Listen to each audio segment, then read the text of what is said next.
अस्सलाम वालेकुम दोस्तों। तो आज की वीडियो में हम बात करेंगे कि आपके व्यूज़ और वॉच टाइम जो है आपके कम क्यों होते रहते हैं, यानी डिक्रीज़ होते हैं। तो इसकी सबसे बड़ी वजह ये है कि ख़ुद यूट्यूब जो है उसको कई बार जो है हटा देते हैं उस व्यूज़ को या उस वॉच टाइम को। इसकी सबसे बड़ी वजह ये होती है कि वो जो है इनवैलिड क्लिक एक्टिविटी के ज़रिए लिए गए व्यूज़ होते हैं, या आपने ख़ुद अपनी वीडियोज़ देखी होती है लेकिन यूट्यूब उसको बाद में जो है डिलीट कर देते हैं, उस व्यूज़ को रिमूव कर देते हैं। इसके अलावा जो है कई बोट वगैरह के ज़रिए जो है व्यूज़ आते हैं, तो वो भी यूट्यूब वाले जो है उसको रिमूव कर देते हैं। तो ये कई वजूहत होती है कि यूट्यूब वाले ख़ुद जो है आपके कई कई व्यूज़ को डिलीट कर देते हैं, तो इसकी वजह से जो है व्यूज़ को डिक्रीज़ किया जाता है वहाँ पर और आपको जो है कम दिखाई देता है।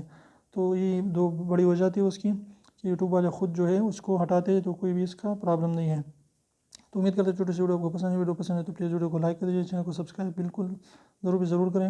रेड वाले सब्सक्राइब को ज़रूर दबाएं, बिल्कुल फ्री है, कोई भी इसकी चार्जेस नहीं है। और रेड वाले सब्सक्राइब को ज़रूर दबाइए।